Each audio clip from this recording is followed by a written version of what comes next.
The book of 1 Samuel, chapter 16, verse 1. 1 Samuel 16 and 1. 1 Samuel, the 16th chapter, and the first verse. Bethlehem.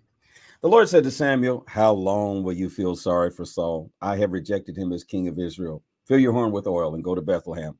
I'm sending you to Jesse, who lives in Bethlehem, because I've chosen one of his sons to be the new king."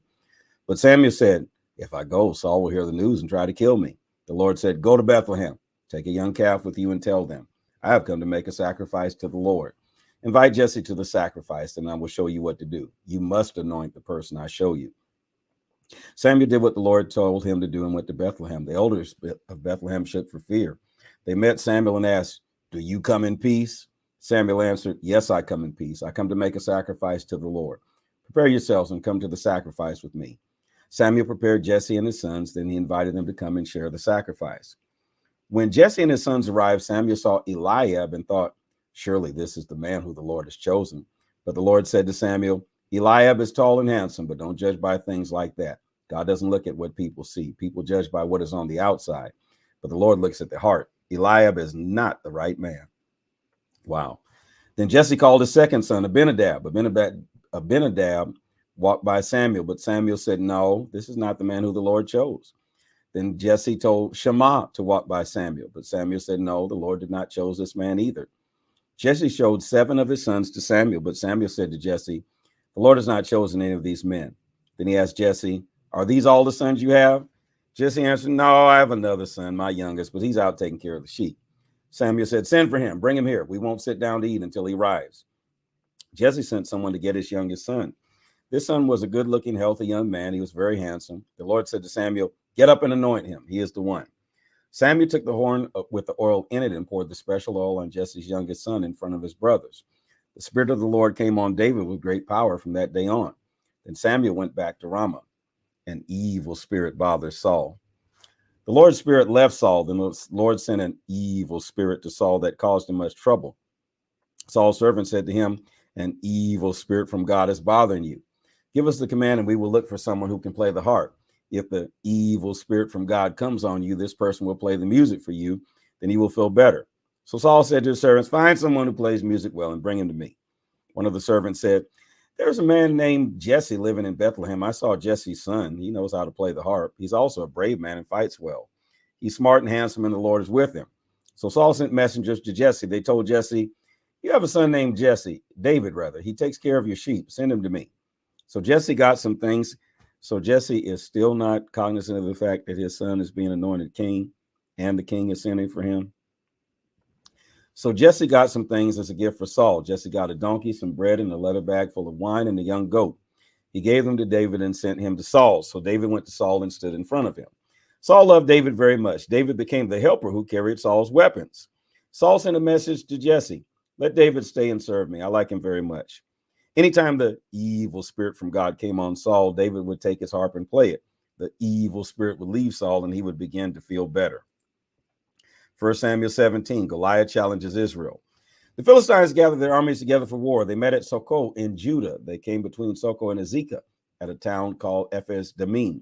Saul and the Israelite soldiers also gathered together. Their camp was in the valley of Elah. Saul's soldiers were lined up and ready to fight the Philistines. The Philistines were on one hill. The Israelites were on the other hill. The valley was between them. The Philistines had a champion fighter named Goliath. Goliath was from Gath. He was over 9 feet tall. Goliath came out of the Philistine camp. He had a bronze helmet on his head. He wore a coat of armor that was made like the scales on a fish. This armor made of bronze and weighed 125 pounds.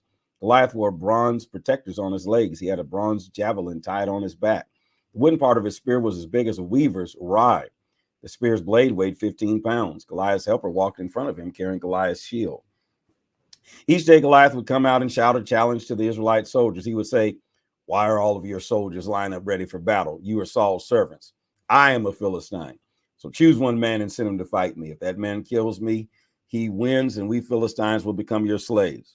But if I kill your man, then I win, and you will become our slaves. You will have to serve us." The Philistine also said, "Today I stand and make fun of the army of Israel. I dare you to send me one of your men and let us fight." Saul and the Israelite soldiers heard what Goliath said, and they were afraid. David goes to the battlefront. David was the son of Jesse. Jesse was from the Ephratah family in Bethlehem, Judah. Jesse had 8 sons. In Saul's time, Jesse was an old man. Jesse's 3 oldest sons went with Saul to the war. The first was Eliab, the second was Abinadab, and the third was Shammah. David was the youngest son. The 3 oldest sons were in Saul's army. But David left Saul from time to time to take care of his father's sheep at Bethlehem. The Philistine came out every morning and evening and stood before the Israelite army. Goliath insulted Israel like this for 40 days. One day, Jesse said to his son David, take this basket of cooked grain and 10 loaves of bread to your brothers in the camp. Also take these 10 pieces of cheese for the officer who commands your brother's group of 1,000 soldiers. See how your brothers are doing. Bring back something to show me your brothers are all right. Your brothers are with Saul and all the Israelite soldiers in the valley of Elah. They are there to fight against the Philistines. Early in the morning, David had another shepherd take care of the sheep while he took the food and left as Jesse had told him to do. David drove their wagon to the camp. The soldiers were going out to their battle positions just as David arrived. The soldiers began shouting their war cry. The Israelites and the Philistines were lined up and ready for battle. David left the food with the man who kept supplies, and he ran to the place where the Israelite soldiers were and asked about his brothers. While David was talking with his brothers, the Philistine champion fighter came out from the Philistine army. This was Goliath, the Philistine from Gath. Goliath shouted things against Israel as usual. David heard what he said. The Israelite soldiers saw Goliath and ran away. They were all afraid of him. One of the Israelite men said, did you see that man? Look at him. He comes out each day and makes fun of Israel. Whoever kills him will get rich. King Saul will give him a lot of money. Saul will also let his daughter marry the man who kills Goliath. He will also make that man's family free from taxes in Israel. David asked the men standing near him, what did he say? What is the reward for killing this Philistine and taking away this shame from Israel? Who is this Goliath anyway? He's only some foreigner, nothing but a Philistine. Why does he think he can speak against the army of the living God? So the Israelite told David about the reward for killing Goliath. David's oldest brother Eliab heard David talking with the soldiers and became angry. Eliab asked David, why did you come here? Why did you leave those few sheep with you in the desert? I know why you came down here. You didn't want to do what you were told to do. You just wanted to come down here to watch the battle. David said, what did I do now? I didn't do anything wrong. I was only talking. He turned to some other people and asked them the same questions. They gave him the same answers as before. Some men heard David talking. They took David to Saul and told him what David had said. David said to Saul, people shouldn't let Goliath discourage them. I am your servant. I will go fight this Philistine. Saul answered, you can't go and fight against this Philistine. You're not even a soldier. Goliath had been fighting war since he was a boy. But David said to Saul, there were times when I was taking care of my father's sheep that wild animals came to take some sheep from the flock. Once there was a lion, another time a bear. I chased that wild animal, attacked it, and took the sheep from its mouth. The wild animal jumped on me, but I caught it by the fur under its mouth, and I hit it and killed it. I killed both a lion and a bear like that, and I will kill that foreigner Goliath. Just like them, Goliath will die because he made fun of the army of the living God. The Lord saved me from the lion and the bear. He will also save me from this Philistine. Saul said to David, go and may the Lord be with you.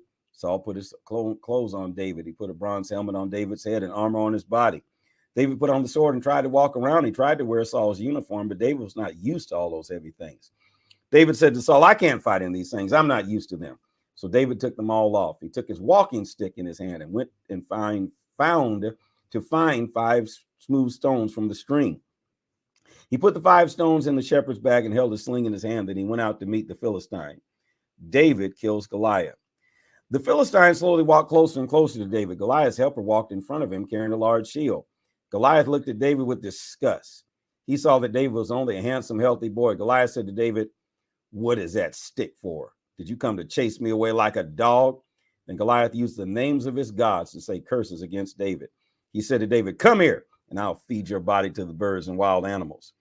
David said to the Philistine, you come to me using sword, spear, and javelin, but I come to you in the name of the Lord all-powerful, the God of the armies of Israel. You've said bad things about him. Today the Lord will let me defeat you. I will kill you.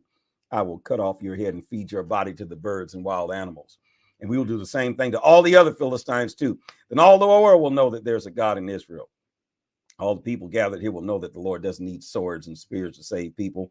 The battle belongs to the Lord, and he will help us defeat all of you. Goliath, the Philistine, started to attack David. He slowly walked closer and closer toward David, but David ran out to meet Goliath. David took a stone from his bag, he put it in his sling and swung the sling.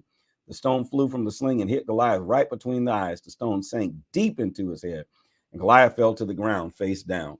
So David defeated the Philistine with only a sling and one stone. He hit the Philistine and killed him. David didn't have a sword, so he ran and stood beside the Philistine. Then David took Goliath's own sword out of its sheath and used it to cut off his head. That is how David killed the Philistine. When the other Philistines saw that their hero was dead, they turned and ran. The soldiers of Israel and Judah shouted and started chasing the Philistines. The Israelites chased them all the way to the city limits of Gath and to the gates of Ekron. They killed many of the Philistines. Their bodies were scattered along the Shurim road all the way to Gath and Ekron. After chasing the Philistines, the Israelites came back to the Philistine camp and took many things from that camp. David took the Philistines' head to Jerusalem, but he kept the Philistines' weapons at home. Saul begins to fear David. Saul watched David go out to fight Goliath. Saul spoke to Abner, the commander of the army.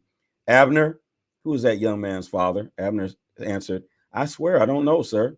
King Saul said, find out who his father is. When David came back after killing Goliath, Abner brought him to Saul. David was still holding the Philistine's head. Oh, Lord. Jesus, that's nasty. He's standing here holding that giant's head in front of the king. Saul asked him, young man, who is your father? David answered, I am the son of your servant Jesse from Bethlehem. 1 Samuel 18. David and Jonathan become friends. Saul decided to take David with him. He would not let David go back to his father, home to his father. After David finished talking with Saul, Jonathan developed a strong friendship with David. Jonathan loved David as much as himself, so that they made a special agreement.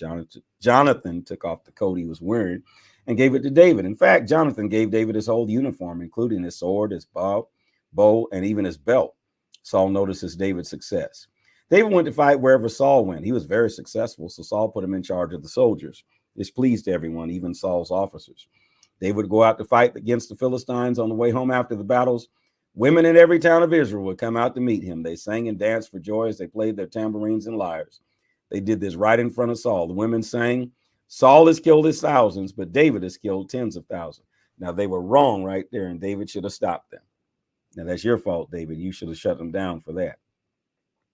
This song upset Saul, and he became very angry. Saul thought, the women give David credit for killing tens of thousands of the enemy, and they give me credit for only thousands. A little more of this, and they'll give them the kingdom itself. So from that time on, Saul watched David very closely. And of course, David should have shut that down. Saul is afraid of David. The next day, an evil spirit from God took control of Saul, and he went wild in his house. David played the harp to calm him as he usually did, but Saul had a spear in his hand. He thought, I'll pin David to the wall. Saul threw the spear twice, but David jumped out of the way both times. The Lord had left Saul and was now with David, so Saul was afraid of David. Saul sent David away and made him a commander over 1,000 soldiers. This put David out among the men even more as they went into battle in return. The Lord was with David, so he was successful in everything. Saul saw how successful David was and became even more afraid of him. But all the people in Israel and Judah loved David because he was out among them and led them into battle. Saul wants his daughter to marry David. Yeah, you must be a nut. You're jealous of the man, but okay. One day Saul said to David, here's my youngest daughter, or here's my oldest daughter, Merab. I will let you marry her. Then you will be like a son to me, and you will be a real soldier. Then when you go and fight the Lord's battle, Saul was really thinking, I won't have to kill David. I will let the Philistines kill him for me. But David said, I'm not an important man from an important family. I can't marry the king's daughter. So when the time came for David to marry Saul's daughter, Saul let her marry Adriel from Meholah. People told Saul that his daughter, Michal, loved David. This made Saul happy. He thought, I'll use Michal to trap David. I will let Michal marry David, and then I will let the Philistines kill him. So Saul said to David the second time, you can marry my daughter today. Saul commanded his officers to speak to David in private. He told them, look, the king likes you. His officers like you. You should marry his daughter. Saul's officer said these things to David. David answered, do you think it's easy to become the king's son-in-law? I'm just a poor, ordinary man. Saul's officers told Saul what David said. Saul told them, say this to David. David, the king doesn't want you to pay money for his daughter. He wants you to get even with his enemy. So the price for marrying his daughter is 100 Philistine foreskins. That was Saul's secret plan. He thought the Philistines would kill David. Saul's officers told this to David. David was happy that he had a chance to become the king's son-in-law. So immediately he and his men went out to fight the Philistines. They killed 200 Philistines. David took the Philistine foreskins and gave them to Saul. I know Saul was disgusted. He did this because he wanted to become the king's son-in-law. I know Saul was fit to be tied. Saul let David marry his daughter Michal. He saw that the Lord was with David, and he also saw that his daughter Michal loved David. So Saul became even more afraid of David and was against him all that time. The Philistine commanders continued to go to fight the Israelites, but David defeated them every time. He became famous as Saul's best officer. This is the word of the Lord. Follow, like, share, and subscribe, and encourage.